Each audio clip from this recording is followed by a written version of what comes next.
Welcome to One-on-One. I'm Greg Bassett, your host from the Salisbury Independent newspaper. It's a big day here at PAC 14. We're in the middle of election season, and we're interviewing the candidates for all the different county-wide offices in Wicomico. Today we've got the County Council candidate for District 2, Jeff Merritt. Welcome, Jeff. Hey, Greg, how are you?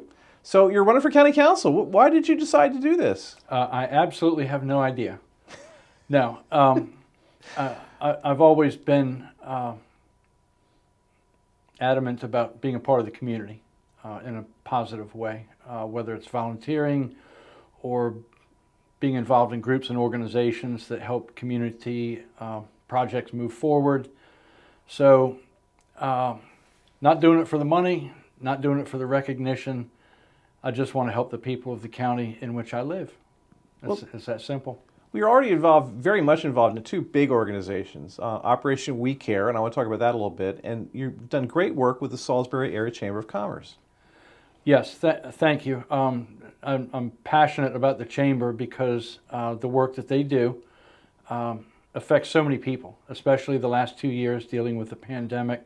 It's been a very challenging time for just about everybody, and the challenges continue. So the work that the Chamber does is as important now as it's ever been.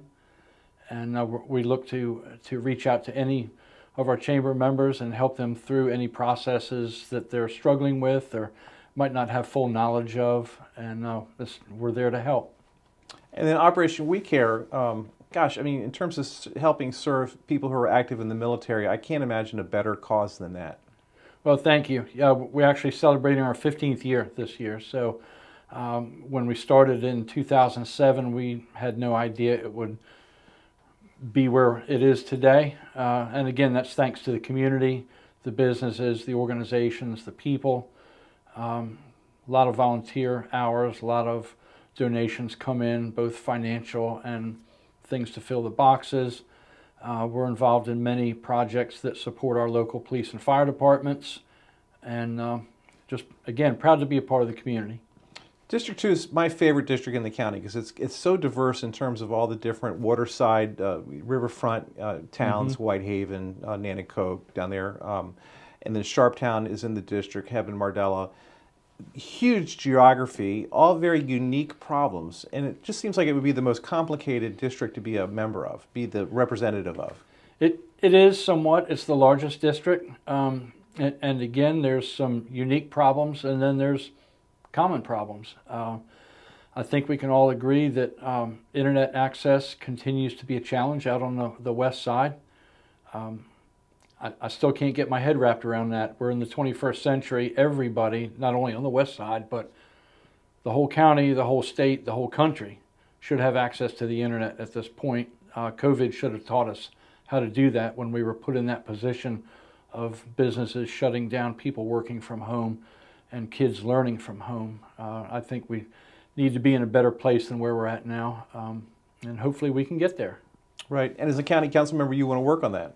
That's one of the problems. The water sewer master plan is another big one that's affecting the whole county, not just District 2. Again, we're somewhat behind the 8 ball on that too. The information that I've got was that this started back in the 1980s, and here we are at 2022, and we're just now getting moving. And they've got a great plan. I've listened to the presentation a couple times, and it looks good, it sounds good. Now we need to put a shovel in the ground and go to work. Yeah, I'm fascinated by the prospects for the future of the village of Whitehaven, because you've got, whatever it is, 40 homes there, right there in the village. Every one of those septic tanks is leaching somehow into the river. It's contributing. You've got the sea level change that will greatly impact Whitehaven in the long term based on all the analysis. Would that be a location for a package plant for sewers so that Whitehaven can maintain and perhaps grow somewhat? It seems like an expensive proposition, but one that you're going to have to kind of be involved in. Yes, this is definitely not going to be cheap, and it's not going to be quick. This is 20 or 25 years that this is going to take. That's what they're saying. And we have to get the package systems in place, and we have to get the funding in place, and that's not going to be entirely on the back of the taxpayers. We're going to have to get state and federal funding to do this, and that's going to involve relationships with our state and federal partners, and working together, which sometimes is a little bit more difficult than it should be, I think. And I look forward to that, Greg, sitting down and being a part of that conversation and working together with people to try and find a solution to the problem instead of kicking it off to the next meeting or having another analysis done. At some point we have to go to work because the people are starting to get left behind here, and in some respects they're already left behind, and we need to step up the game a little bit. Being tied into the business community the way you are, what are some of the problems in the county that you want to get on the county council and help tackle? Workforce issues, workforce shortages is a nationwide problem. I think we all know that. Just about any business you go into right now is hiring. The employee turnover rate is astronomical. It's definitely not good. So we need to get people in the positions. We need to pay them properly so that they can afford to live, because there's too many people out there on food assistance. They're going to food pantries and they're working 2 jobs at the same time. Well, in my mind, that math doesn't add up. We need to fix that. Now, are you going to pay somebody $20 an hour for $3 work ethic? No. This whole wage thing, in my opinion, is a shared responsibility. If you're getting paid $20 an hour for a low skill job, then you need to be at work every day, not 3 days a week. So again, it's a shared responsibility. If you want a high wage, you need to bring a skill to the table, and you need to demonstrate that you're worth it. One of the things we see with the county council a lot is council members who don't have constituents in the city of Salisbury don't really understand Salisbury or engage it maybe the way they would. They kind of treat it as its own thing. But you're connected in the community very much, so I think you've got more rapport with city residents. Is that going to change how you conduct yourself as a county council member? No. Again, we'll go back to the whole working together thing. Salisbury is in the county. We all have to, the decisions that I would be part of don't stop at my district line where it borders District 1 or 3 or anything like that.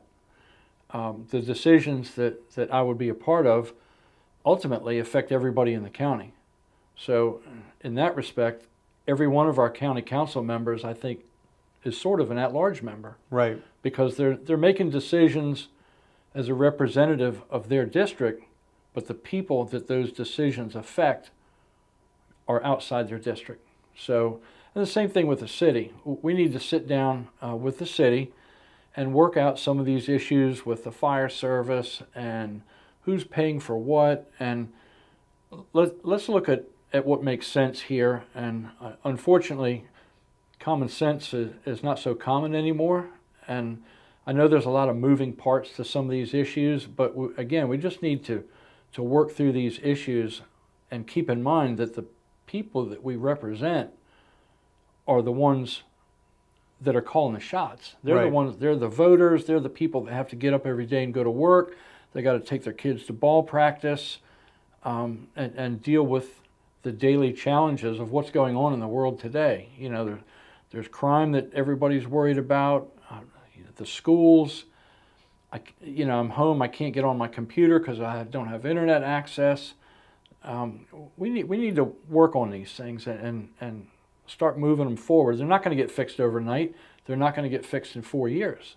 But we need to start moving forward. So the school board's become kind of a battleground with people going to school board and yelling at the school board members. They feel like they're not involved in the education process. How does that trickle over or impact the county council service? Well, I think everybody has their opinion on the schools today. I can't formulate a reason why we need sheriff's deputies at a school board meeting to keep order. When it reaches that point, there's a problem. Should parents be heard? 100%, absolutely. But again, shared responsibility. You need to be respectful, polite, to the point, and sit down and let the next person get up. these meetings, some of them are getting out of hand, and that's where I think the problems are. They need to give each person a minute, and if the person after you is repeating the same point that you just made, that second person can just go, I agree with so-and-so, and sit down. And, are the school board members being approached in the parking lot after the meetings? That's not good. That's not helpful. That's not going to solve anything. I understand everybody's wound up about a lot of things going on, but we need to keep the temperature down, and the sheriff's deputies have better things to do than maintain order in a school board meeting. I can guarantee that. Is there something that county council members can do to kind of lower the temperature on that? I'm not really sure, Greg. I don't know. I'd like to be a part of that conversation. I'm not exactly sure the format of the meetings, how consistent they are, but I know there's a way that we can keep the temperature down. If people just need to be respectful of each other and understand that their opinion might differ from the person on the other side of the table, and they need to be content with that. Certainly been tensions between the council and the executive from time to time. How do you see that relationship? Well, I'd like to think that we're going to have a good relationship with whoever the county executive is. That would be my position going into all this, should I win the election. I believe the people were the ones back 16 years ago that chose the county executive form of government. So I would say if anybody wants to change that form of government, we need to ask the people, not the council. But they have their own roles, but they don't necessarily respect each other. I get some disrespect feelings from county executive people toward the council and vice versa. Yeah, we need to fix that. Again, we're all out after the same thing. We are all here to serve the people of this county, and having these internal conflicts is not helpful. So if we can't get past that argument stage, then yeah, it's not going to work. The county right now is sitting on a huge reserve, somewhere at around $50 million. There's going to be more at the end of this year. You think 50 is the right number to store away? We went through that bad recession in 2008. The county was really hampered by that. So the rainy day money was good to have. But is it time to return some of that to the taxpayer, or are we on the right course? 50 million, in my opinion, is too much money to have. As a business owner, you always want to have a rainy day fund in case something happens. You want to have a reserve. And the folks that had a reserve fund when COVID hit, they were glad they had it. Right. I know we were. I think we need to hire a grant writer, because we're missing opportunities that are available to us to get state and federal funding. So that would be a worthwhile position to invest in. I don't know how many open positions we currently have in the county, but I know it's a lot. We need to fill those positions, and we need to pay the people that work at the county a fair wage and offer a nice benefit package so that they don't use Wicomico County as a stepping stone to go work somewhere else, whether it's for a neighboring county or a private industry firm or whatever. We can't get projects done without people. If you have 10 employees in your business and 3 of them call out sick, you can't get the work done that you plan to do that day. And if you take that and magnify it, you can't get the potholes fixed, you can't get the signs put up. There's so many things that that the county does every day that can't get done because they just simply don't have enough people. Right. And the people that are there are doing the work, not only their job, but other people's jobs as well. And you know how it is when you have too much to do, you get to a point where things start not getting done correctly. Right. All right, Jeff Merritt, give me your 1-minute pitch on why the District 2 voters should elect you as their county councilman. Again, I'm not doing this for the money. I'm not doing this for any recognition. I'm doing this to help the people of this county, something I've done in the community in which I live my whole life. My parents brought me up that way to volunteer and be a part of the community. This is just another way for me to potentially do that. If I win, that's great. If I don't win, I'm going to keep serving the community in which I live like I always have. He's Jeff Merritt. He's running for Wicomico County Council District 2, and we're thrilled he had time to be with us here today. Jeff, thanks for being here. Thanks, Greg. I'm Greg Badsford from the Salisbury Independent newspaper. Be sure and see interviews with all the different county office contenders on the PAC 14 YouTube page.